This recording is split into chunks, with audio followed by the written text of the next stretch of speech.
Nowadays, because of technology, like Google and YouTube, Facebook, there's a lot of false information. Where do the biggest proportion of your clientele come from? Bangladesh, Pakistan, Nepal. We have a good client base in Nepal too. But what are some of the examples of the things that people may already have been working on for the past 5 years, 10 years in their careers? If you just submit an application saying that I met 3 criteria, there's a big chance that the USCIS officer who is reading this petition, he or she will say, no, you did not meet this criteria. I would say 80% of the people, the first question they ask is, hey, I'm not a researcher, I don't have publications, I don't have PhD. It has nothing to do with USCIS policy.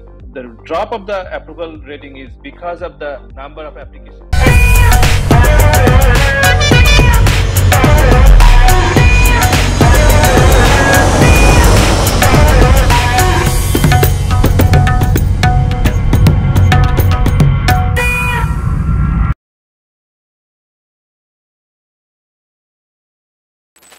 Mr. Mahajan, thank you for taking the time. Thank you for joining the show.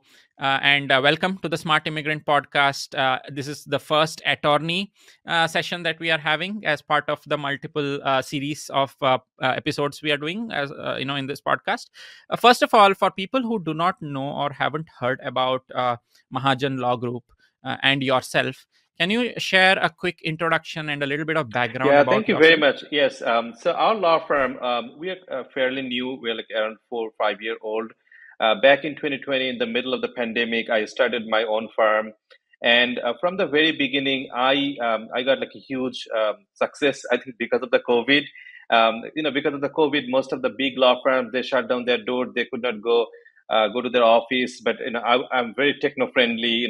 I know how to use Zoom and other things. So from the very beginning, I started getting a lot of success. We got a lot of clients, and then I started hiring more people. So right now we have kind of like a 140 people all over the world, working from different part of the world, and we do all kind of immigration. We have around 12 attorneys. We have paralegal, law clerk, other supporting case managers, other supporting staffs, and from EB1 to EB5, employment based, family based, investment, asylum, any kind of immigration. We do all kind of immigration cases. Nice. And your firm is kind of like a corporate Yes. a COVID baby of sorts, I guess. Yeah. Yeah. So now, when we talk about the whole immigration scenario, where do the biggest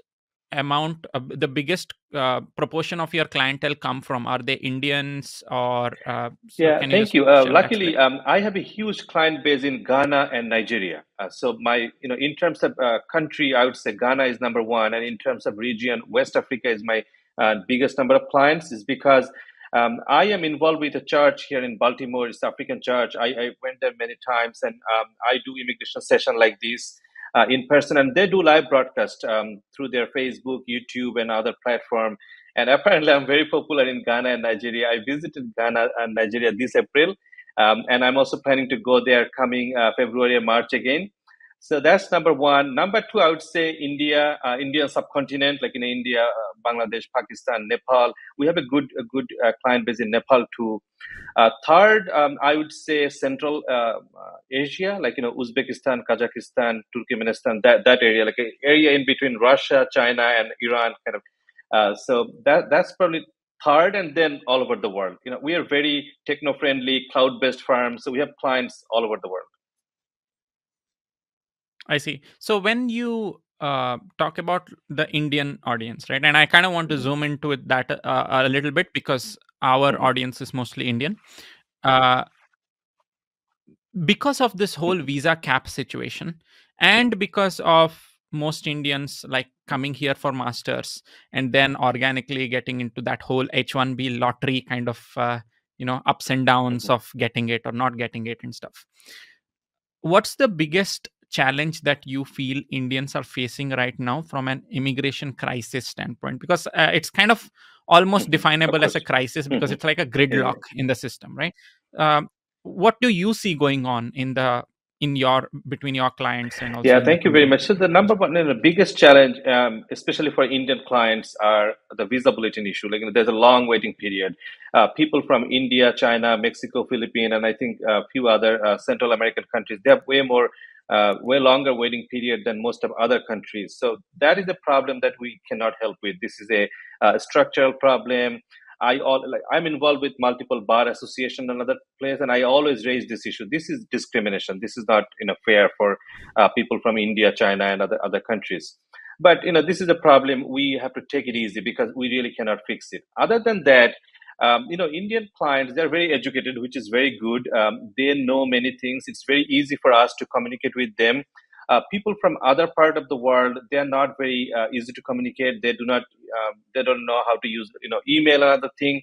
So that's the good thing about Indian clients. However, sometimes what happens is, nowadays, because of technology, like Google and YouTube, Facebook, there's a lot of false information in the market, in the society, and a lot of time people listen to those things, and they say, oh, I heard from some place this is the thing, and I said, no, that's not true.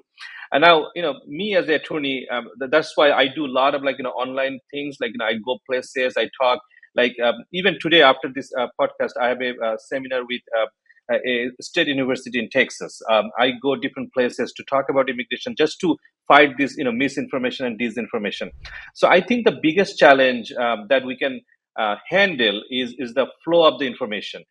We want right information in the market, in the digital platform, and we want to make people understand that law is not binary. It's not 0 or 1. There's a lot of misconception. People think, oh, my friend applied for this and it happened to him or her, and now I want the same thing.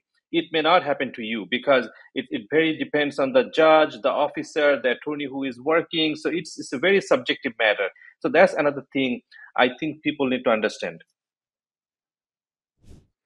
Speaking of the contours of law, right, where it's not binary and there's a lot of subjectivity, one category of immigration which a lot of Indians are getting excited about recently is the EB1A. This is a path that I went through a bunch of years ago myself, and the more people go through those paths, the more they realize that it's probably the most non-binary path at all, right? So how do you, in your eyes, maybe let's say there's like a H1B application that you're handling, there's a EB2, EB3 application that you're handling, and then there's like an O1/EB1A application that you're handling, right? How does the talent visa application or the O1A and EB1A application kind of stack up? How is it different than these other applications Yeah, that you thank you very much. process? So, we handle it very professionally. Like, every application requires a different kind of attention. That's why we have a different departments for, H1B and regular EB2, like a perm-based application. Basically, our clients are the employers, not the beneficiaries. So our attorneys who take care of those department, our paralegals, case managers, they are well equipped to talk to like a HR person, like head of the department of a corporation, or sometimes a CEO of like a smaller media corporation. So we talk to them from employer point of view. When it comes to NIW or EB1, here our clients are the beneficiaries, like the direct beneficiaries are our clients. So we talk to them from that point of view. So as you said, EB1 is one of the most non-binary kind of application, because it's very, the word like extraordinary ability person, it's a very vague word. Anybody can be extraordinary ability person in any kind of field. So sometimes it depends on like the background, the country, the field, the age of the person. And when we start working with the EB1 case or NIW case, our mindset, like the attorney who is working and the paralegal, we understand that this is a subjective matter rather than H1B or perm. Those are very like a company profile kind of matters. So it depends what is the requirement, and we handle it from our client's point of view. When people are going for the EB1A, what do you, because a lot of people have this misconception that, hey, I'm just a I mean, we get a lot of clients, they literally tell us, hey, I'm just a regular software engineer, I don't have a Nobel Prize, I don't have anything extraordinary. But then we have to dig quite a bit to find out that they are actually doing something impressive at their workplace.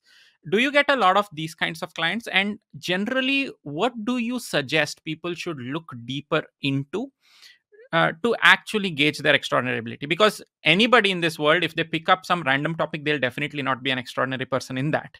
But how can, like, how much of a specificity is allowed when you're dealing with Before EB1? answering that question, let me tell you one of my business secret, how I become very successful within very short time. Because in legal world, any attorney without 20, 30 year of experience, it's very difficult for them to be successful attorney, especially building a law firm like me. We have a multi-million-dollar law firm within a very short time. So one of the main reason I'm very successful is because um, when clients come to me, most of American attorneys, they will say, oh, you have a good case, or no, you do not have a good case. So they will say yes, it's a good case, or no, it's a good case. My approach is the opposite. I want people to build their case. So let's say Mr. X coming to me and I see that he doesn't have a good case. I say, hey, these are the requirements to make a successful EB1 case. How about you build yourself? So many times, the same thing happens to many times. People come to me and say, hey, I'm just a regular software engineer. I do not do anything gorgeous. I'm not celebrity in my field. How am I qualified for EB1? And my answer is, well, probably not at this moment. But if you take 6 months and if you build your case, if you prepare yourself, then you can make a good case. And then I advise them how to build their case. And even I have a YouTube channel. In YouTube channel, I talk about those things. So I am more of a preparation kind of person. I want people to get ready. Sometimes it may take 6 months, sometimes it may take 1 year. That's okay. Take your time, get ready, because getting a green card is very important. I am an immigrant myself. I totally understand the journey. So 6 months is nothing if that can bring you significant change in your profile. So that's the thing. Anytime anybody come to me, if they have a great case, of course, no problem. I will start working immediately. But if it's not a good case, I advise them to build their case. That's a very interesting point you brought up, because that's literally the industry that we are in, right? Like, we assist in them actually using all their extraordinary capabilities to build it in a way that it is viable as a case. Now, there's a lot of opinions out there, and most of these opinions are essentially internet trolls, for the lack of a better word. But even the aspect of profile building, right, for EB1A, it's not binary. It's not black and white. There's a lot of contours for it. There are things that are ethical to do. There are things that are unethical to do, and you shouldn't be doing those and stuff. So either people paint it with a very broad brush saying, yeah, this is all fine, or they are like, no, none of this is fine. So within that, what are some, can you point out some of the things that are legitimately fine for you to build the profile? Because I don't know why, especially there's a lot of this negativity generally that comes to, hey, if I'm building my profile now, isn't that just like coming up with a profile and filing? Yeah, no. Yeah, getting ready doesn't mean that you're making fake documents, and doing fake things. Of course, making a fake document and submitting to USCIS for the purpose of getting immigration, that's fraud, and fraud is big deal. Definitely, people should not do any fraud at all, because I have seen people, they submitted a fraudulent document to USCIS, and USCIS did not recognize it. They get the green card approved, they got the citizenship approved, they brought their family, and then USCIS discovered it, and everything is gone. All of them lost their citizenship and green card. So under no circumstance, people should provide any fake document, fraudulent document. Building profile means, let me give you an example. So let's say a software engineer, he is making a software in some industry, and there is a competition in that industry. He can submit his profile and get selected for an award, and it's a good award. The company, the organization who is giving this award, their legitimate purpose is to encourage people in science, technology, engineering, mathematics to do progress in the society. And that person, without this immigration need, he or she would probably not submit his application to there, because in general, a lot of people, they don't care about award. They care about their other thing. But for the purpose of EB1, they need an award, and then they submit their profile to that organization. Organization do a due diligence and pick this person for the award, and then at the end of the day he get the award. That's good. There's nothing wrong with this. Similarly, so let's say there's one of the requirement for leading and critical role for a organization. So let's say a group of people, they care about the industry, and they form an organization, and one of those people, he or she played a leading and critical role.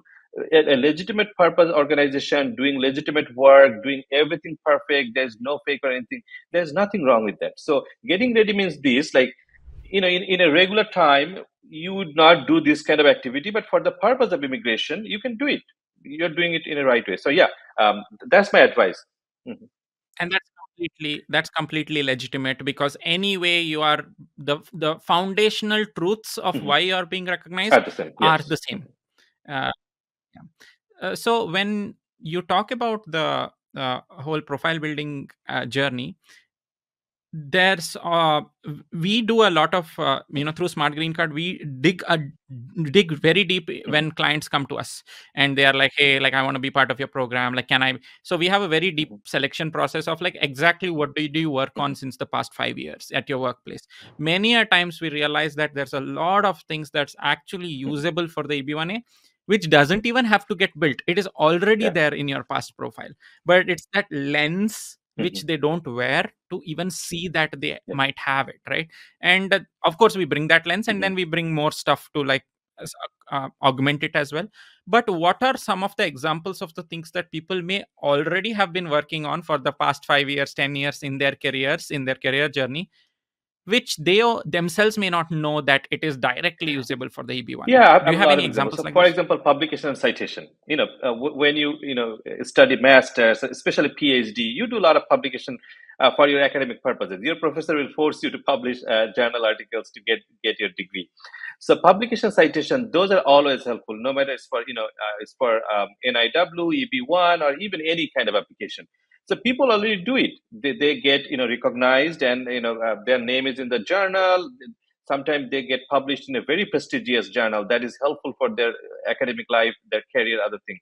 So those are also good for their EB1 application. They have no idea that this is important. Another thing is professional membership. Like for example, IEEE or American Chemical Society, American Physical Society kind of things. So I always encourage people to be involved with this organization, be involved with conferences, go conferences, meet with people in your like the famous people in your industry. Have a very good relationship. Like for example, if you have a very good relationship from a professor of a Harvard, it's really helpful for every aspect of your life. Of course, for the purpose of EB1. So a lot of people, they even don't know that their profile is already half done. All they just need to the way you said, just you need to see the thing from a different angle, different lens, and they're like, oh my god, I did significant improvement in my life. I just need to do few more to be qualified for EB1. Yep. uh, the bigger myth, apart from these, I think we are engaging in like a myth busting session Yeah. now. I'm liking it, because I mean, speak about Mhm. like the misinformation and disinformation, it's a good way to beat that myth. So again, if you look at publications, right, a lot of people instantly get turned off saying, one, I don't have a PhD, so I'll never qualify for the EB1A. In fact, most of the clients that we are processing are clients that are not PhD holders. They don't forget about PhD, they're not even in research, right? And there is this very default myth that is filled in people's minds, maybe because in a few years ago, majority of the EB1s Mhm. were Mhm. EB1Bs, maybe. And now, because of this whole backlog and the trend Mhm. of EB1A is increasing, people are doing EB1A. But everybody, I would say 80% of the people, the first question they ask is, hey, I'm not a researcher, I don't have publications, I don't have PhD. Am I eligible? Will I be ever eligible for the EB1? And of course, those are the kinds of people we take on and build a profile. But what answer do you have for Yeah, those so people? publication citation is not required at all. So, for EB1A, there are 10 criteria, and only one of those criteria is your original contribution in your field. So, let's say you are a software engineer. So, if you publish a journal, that's a good example of original contribution. Of course, you can, if you, let's say you have published like a 10 journals and you have like a 20 citation, that's definitely good. But if, let's say you have no contribution, no publication at all, but you have other kind of contributions. So you developed a software, and that software is used by, let's say, millions of people in your industry, and it has been it made like a significant change in the industry. That's his original contribution. So it's not necessary. So let me tell you another funny story. So when I first started practicing, started by my law firm, there was a saying that for NIW application, you must have publication citation and you must have a PhD degree. Without PhD degree, without publication citation, no law firm will even touch your case. And I'm like, in NIW's requirement, nowhere it says about PhD, nowhere it says about publication citation. I am the first attorney who started taking NIW cases based on master's and work experience. And so far, we have submitted more than like 800 cases, and most of those are like approved. So now a lot of other law firms, they're taking, these kind of cases. So same to EB1A. Publication citations are not mandatory. Of course, those are good. If you have it, great. If not, that's totally okay. All we have to establish for that particular criteria is that you have original contribution. That original and significant contribution in your industry. That's it. So yes, without publication citation, it is possible to get EB1A approved. Yeah, speaking of subjective things, people love subjective, right? Sorry, objective things. People love objective because I get bombarded with so many questions all the time about, hey, I'm just satisfying these three criteria. I worked and just satisfied these, barely got off like script off, right? And all the work that people have put into satisfying those three criteria are actually legitimate and good quality. But they are so hell bent on only satisfying 3 out of 10 criteria. Do you think that's a good practice, or people should organically focus on satisfying as many as they can, like do all the legitimate work towards it, and then later it all fits into place? Maybe we can double dip on something, use it in original contribution as well as maybe authorship or different criteria essentially. So what is a good approach for someone who is like even starting to build their profile? Should they just count the criteria and say, I'm only going No, to no, no. hit Yeah, these three? definitely that's not. Even if you just submit an application saying that I met three criteria, there's a big chance that the USCIS officer who is reading this petition, he or she will say, no, no, no, you did not meet this criteria, because it's very subjective. The way you said. Also, another word you said earlier, like we are here like doing myth busting. That's literally my life almost every day. Every day, anytime I talk to my prospective clients, they have a lot of myths, and I need to bust those myths. I really like it, enjoy it. I want to help people through this. So thank you for doing this podcast, doing myth busting thing. So anytime, I apply for EB1 cases for my clients, I try my best to meet at least 5 criteria, because 3 is very risky zone. Anytime any officer can say, no, the way you said that you meet this criteria, you do not meet it. So if he or she just cross 1, then you leave with 2, and with 2 you cannot get approved. So I like your approach. So anytime, the best approach would be first understand the criteria. Okay, these are the 10 criteria. I will try my best to meet as many possible. At the same time, sometimes, people, what they say, they try to meet like a 10.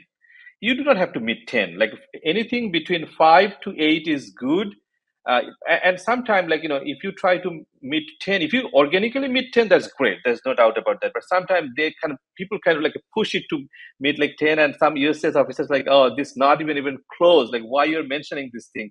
They sometimes write that in RFE. So I would focus on the part organic. Try your best to meet as many possible with an organic background. Yeah, I mean, you don't want to unnecessarily force yourself and then draw the eyeballs of an officer towards something that is not strong. Even if you have like 6 others that are actually strong, you then invite unnecessary attention towards things that are you don't need to. uh, the other big hidden rock in the whole EB1A path is final merits. Most people, because USCIS is very clear in defining the 10 criteria and telling that you need to hit 3, etc., they almost forget about final merits, and they try to shove themselves into like these 3 buckets, right? Can you put a little more light on one, final merits. Why is it even there? What is the logical reason USCIS has put in that final merit second Hmm. stage of the evaluation? And then I also want to ask you about this landmark case that gets cited everywhere, Hmm. right? Kazarian. What is this, and what is the whole final merits So, situation? I'm not discussing that case, that detail here, because a lot of time people misunderstand, when we discuss cases. But final made part. So, yeah, that's the question. It's a very good question. Like, when USCIS describe 10 criteria, and those 10 criteria are hard to meet. If anybody can meet three or four, definitely they're extraordinary person in their field. Then why we need like a final merit kind of discussion? So this is where it comes about subjectivity. Like they want to keep some power in USS officers' hand so that they can play with you, kind of things. And USCIS, or sometimes even judges, they would like to play with attorneys, like applicants. So the way to best handle it, I think this way: try to write a very good paragraph, one, two, or three, or probably couple pages, like how you are going to benefit America. Like, of course, you are an extraordinary person, we established that, but how you're going to help America. So, American citizens, USCIS officers, they're human. So they love their country like the way we love America. So when we write that this person, EB1 applicant, when they when they will be US green card holder, they are going to contribute to American society. And through their extraordinary ability, like let's say a software engineer, he is going to build a software that is going to change this industry. Currently, like US government is spending $10 billion in 10 years for this. And after he become green card holder, with his service, he thinks he will be able to solve the problem, and US government expenditure from $10 billion will come to $2 billion. So US government is going to save like $8 billion. So if, like, we try to do that from our firm, we try to give so much information, and very to the point information, very like numbers. We try to give like $1 billion kind of numbers. So USS officers, they like it. They say, oh my God, yeah, not only he is a person of extraordinary ability person, he is also going to do good things for my country. So I'm happy with him, and I'm going to approve this case, kind of thing. So that's the ball game, game for the that test, like how you're going to help America. If you mention that in a good way, if you can do that, your case is going to be approved. So between EB1A and O1, right? What's the main difference apart from the logistical difference that one is a green card and the other is not? Uh, is the bar for adjudication of O1 in any way less than EB1? What's your opinion on O1 Way less versus than EB1? EB1, because EB1 you're going to get a green card. O1 is basically a work visa. So bar, even though a lot of the prongs, a lot of the criteria looks very similar, but bar is way less. And there's another misconception. A lot of people, they think to be qualified for O1 you have to be like super genius kind of in your industry. That's not true. So far, all the O1's application we submitted to USCIS, it got approved. Basically, you need a sponsorship from your company. And if your company agrees to sponsor you, you are 99.99% sure your one case will be approved. And bar is way lower, because USCIS officer, they also know that this person is not getting green card, he's just getting a work visa. And most of the time, when people apply for H1B, their lottery, they're not picked up in the lottery, then they apply for O1. So USCIS officer, they have like a soft corner for this person. So that's why, yeah, bar for O1 is way lower. The only challenge is to make your HR people agree to apply for you. One of the biggest use cases for O1 is also people who Yes. don't get H1B. And I find that, and people end up doing all these like Mhm. band aid solutions like day one Yeah. CPT and stuff like that. I find O1 a much more Mhm. permanent solution, right? Because yes, you get the O1 done, but then you continue that progress and you will probably hit the EB1, which Yes. is a permanent solution. So why do all the band-aids and Mhm. then go back and struggle for like 100 years or whatever Exactly. the green Yeah. card wait is? Yeah. And sometimes also, like, that is true. But sometimes also, let's say you apply for O1, it get approved. So you can show that in your EB1 application. Hey, I applied for O1, it got approved. So I already met those criteria. And they also attach the approval notice that they meet the criteria. So sometimes it helps, but of course, getting O1 approved is not the final solution. EB1 is the final solution. Yeah. Now, attorneys talk, right? Like you guys have your own circles and you talk, and there's a lot of notes that you compare and a lot of insight that you have from those notes into the officer's mind, the workings of the officer's mind. So on that note, I have a couple of questions, and probably this will help us understand how an officer thinks. So RFEs, for example, or NOIDs, right? Two people or three people who go to three different officers, three cases that go to three different officers, do they all get adjudicated the same way, especially in EB1 and O1 cases? Or it is the subjective understanding of the officer that also comes into play there. And there's a very good chance that one officer can understand the technical nature of the field of endeavor versus another can simply not. And one will result in an RFE versus the other one might be an approval. Have you seen Many these things times, happen? many times. Because, when we submit our cases to USCIS, we do not want to get RFE because, we do not charge extra for RFE. Our fees, it covers everything. So when we submit it, our best interest is that the case would be approved in the first time, no RFE, not NOID, everything is good. We do not have to do extra. However, we submit very same case to officers, and some officer will come up with totally absurd RFE. Sometimes my understanding is that the officer even did not read the petition at all. They just opened the file and probably he or she has few other work to do. Just keep us busy, send us RFE, and just buying time. And the way they say, "Oh, you did not meet this prong, you did not meet this prong," they even did not read it, because if they would read it, they cannot say that.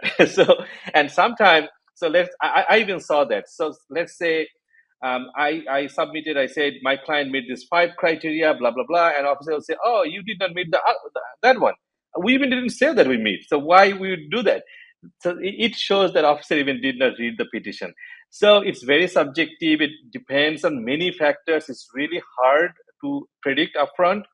And USCIS is a big organization. They have literally like hundreds and thousands of workers, and some of their workers are not as smart as they should be. I don't know why. Probably they don't find enough good people.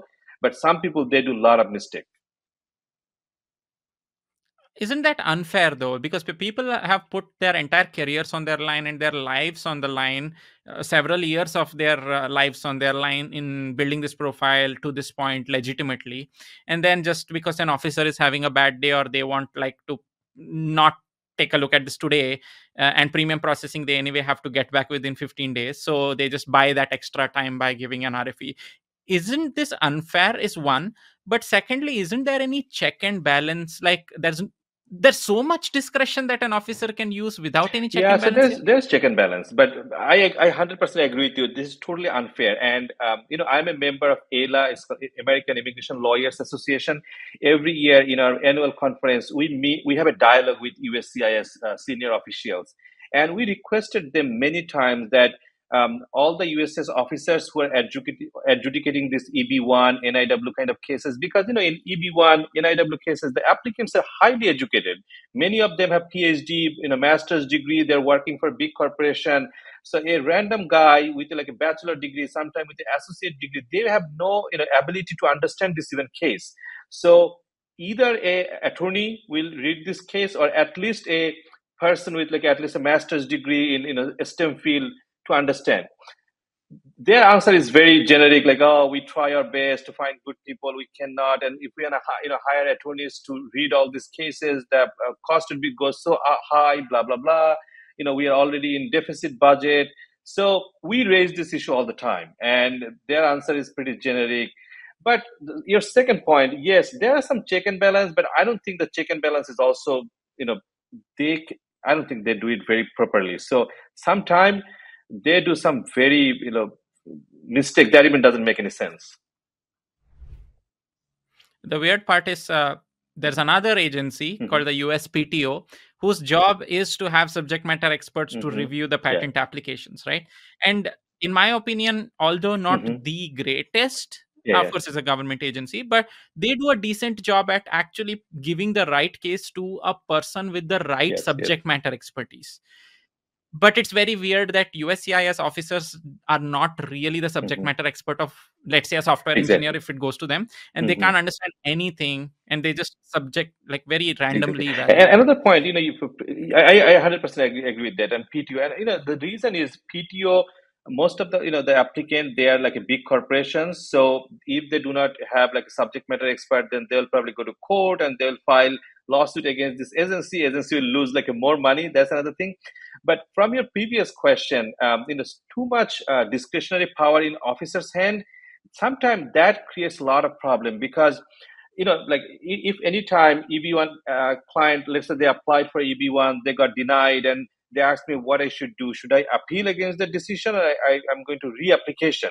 My advice is always reapplication, because in my experience, and as I talked with other immigration attorneys, if we file appeal against a EB1 denial, only 3 to 5% chance that this case would be reversed, the judgment would be reversed, because officers has too much discretionary power. That's another big problem, and we raised this issue to USCIS, I think a couple of years ago, I think 2020, in a conference. We raised it. This is a too much power with a very less educated people, and they said, well, we have to go to the Congress, because Congress is the one who defined this standard.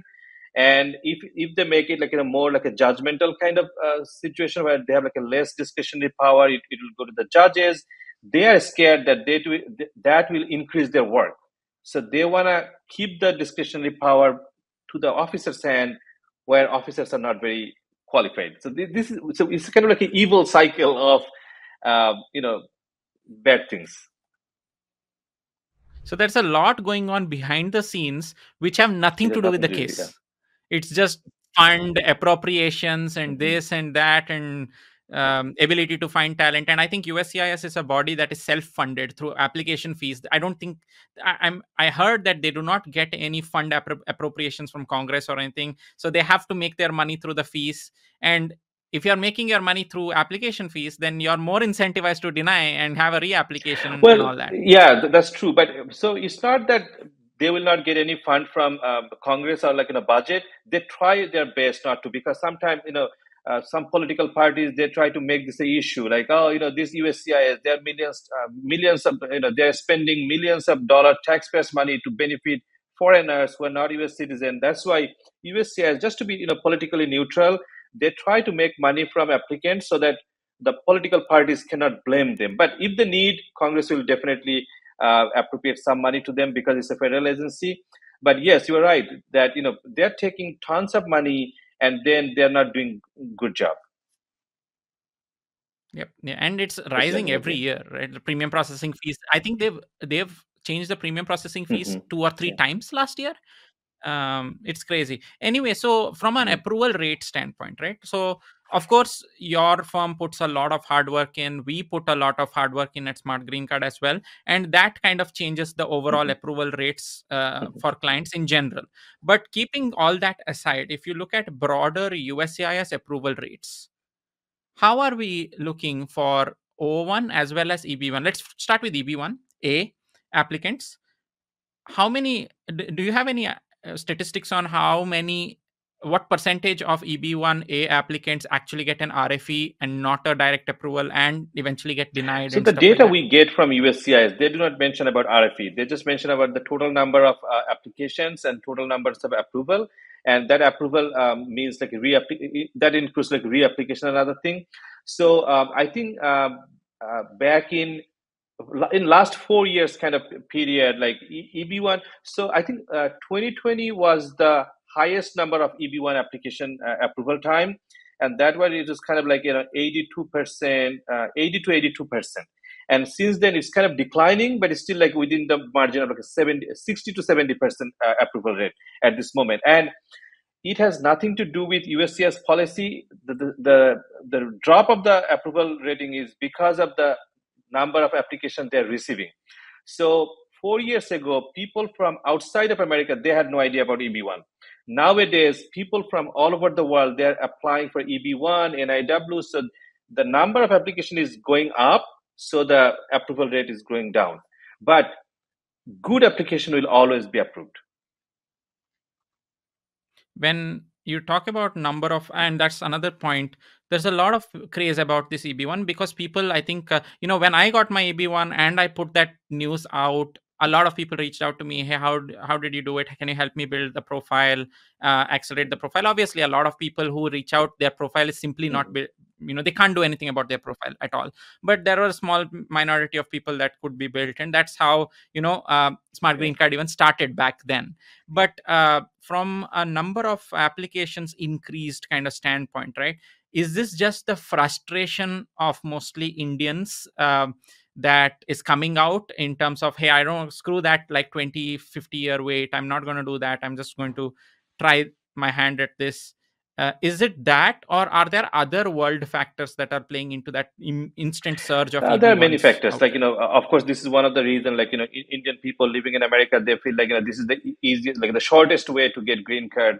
Also, a lot of like soccer players, football players, soccer players from African region. We have a significant number of EB1 clients who are like a soccer player in Nigerian league, Ghanaian league, and other like Senegal and other countries. They want to come to America and they want to play in American soccer. It's kind of growing at this moment. Cricket, another big industry.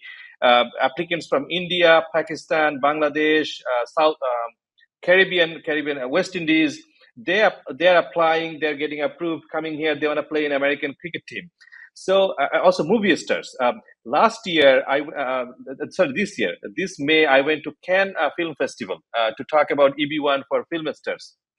We had a I had a misunderstanding that only like people from India, China, those countries, they want to come to America. A lot of European actor actresses, they want to come to America to be an American green card holder and work, because European tax rate is so high. So the same actor, let's say Mr. X from France, if they act in American film or even French film as a French citizen, they need to pay way more tax than as American citizen.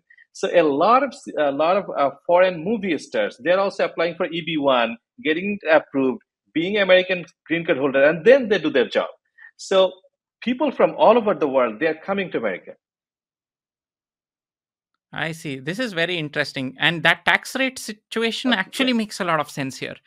Yeah. So overall, right, like what's next? Anything from like the immigration world that you have seen? Of course, it feels like in this entire podcast, we kind of just did a touch Mhm. and go on different aspects of EB1A and O1A, like talent visas. And I'd definitely like to have you on like more episodes to dive deeper into like individual tranches and stuff like that, which Mhm. I know you have to go now. But any other broad news which people usually don't know about, which you'd like to communicate through this Yeah, podcast that we I may get a have lot of missed? call and email about the coming election.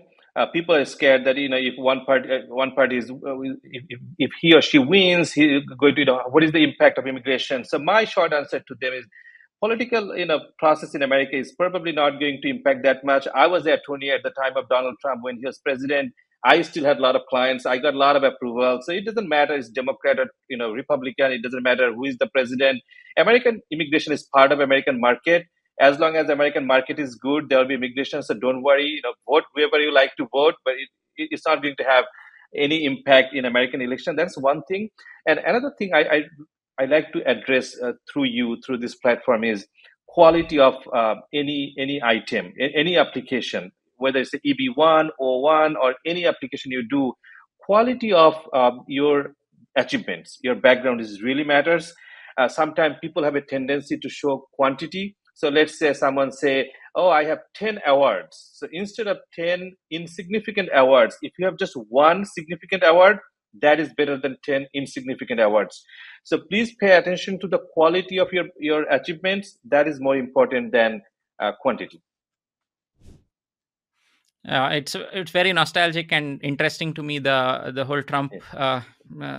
topic that you brought up, because I got my green card when Okay. Trump was president, and that was right around that time when he stopped waiving Mhm. interviews for Okay. employment based cases. So I'm like, there's a new shocker now back then that, oh, you have to go for an interview. And in recent past, until that point, none of my friends, none of the people that I know have ever been Mhm. to like an employment green card interview. So there was no advice that I could get. Plus, in the interview, it felt like the officer is very used to doing marriage-based interviews, but they simply don't know to do employment-based interviews, and they're just asking random questions. Some of these questions were like marriage-based questions, I think, but then Yeah. they started realizing, oh, okay, this is not a marriage-based case. Okay, where do you work? What are the Yeah. plans of the company and stuff? So it was very interesting how just that one policy change of Mhm. stopping to waive interviews. Uh, but those are all small things. But overall, that may have added like the Mhm. interview scheduling time to my case, maybe 2 3 extra months. But other than that, there was no real difference. So a lot of people freaking out and reaching out to us, that's my constant message to them, is like, regardless of which political party is in power, your application should not be so low in quality that the difference in Exactly. political Exactly. I parties matter. 100% agree with you. Yeah. Yeah. Yeah. uh, Also, the another question, similar question people bring is premium versus non-premium, and service center differences in Mhm. service center, right? So can you just Yes, address that I also, like, always I always advise is there people a to take premium processing because America is a business country and so do USCIS. So when they get like an extra money from you, they are loyal to you. So premium process will not only get your approval faster, your chance of approval will go high. So I advise people to take premium processing. Yes. really? Because a lot of attorneys and general consensus is that it'll Yeah. actually go lower. Yeah, so uh, yeah, based on my it's very weird. experience, uh, approval rate is higher for under premium processes because USCS wants to make more money. If the approval rate is lower, then people will lose interest for paying extra money. USCS wants to take your money from your pocket. Yeah. What about the differences Service center. between So the we service cannot centers? choose which service center. We are bound to send to like a particular one, whatever they say. But sometime to minimize their pressure, manage their pressure, they may send your file from one service center to another service center. It's kind of like luck, and some service center is faster than the other. It depends on the director of the service center, how many people are working. California service center is always slower. I don't know why. Probably because they don't have enough people or qualified people. But yeah, it's kind of like luck. We do not have control over the situation. And then one last question, which I always get a lot, is generally for EB1s, when you look at the whole EB1 landscape and the quantity of items needed for each category, or Mhm. each criteria, right? Is there a minimum quantity preference that No, you have, generally I speaking? even one. So if you just have one criteria, one item for each criteria, that's okay as long as it's a good one. As I said, if you have like a 10, let's say you have 10 publication in a very shady kind of journal, not so good, versus one publication in a really good journal, that's better. So on top of that, so let's say inside the US versus outside the US, a lot of people know Mhm, the mhm, whole process within the US, right? You file the 140, get that approved through USCIS, then file the 485, and it's all mhm, handled within mhm. USCIS, within DHS. But then if you are from outside, then you have to deal with DHS and then Mhm. deal with Department of State as well. So how does the A process lot. change when you are applying for an EB1A from Yeah, so the outside the first part is the US? same. First, I-140 is same, but for the second part, when you apply through the embassy, it's a totally different ball game because USCIS is under Department of Homeland Security and embassies are under Department of State. It's a totally different mechanism, totally different things. Let's talk about that in another day because I think it requires a lot of detailed discussion about American government and state policies. We'll talk about that another day. But the short answer to your question, it's a huge difference.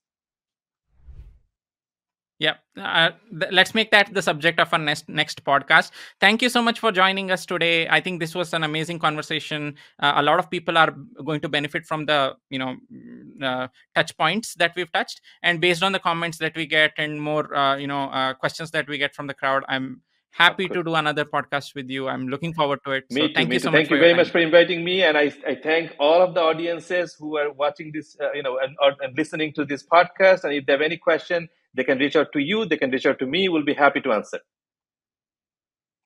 Sounds good. Thank you. Yeah.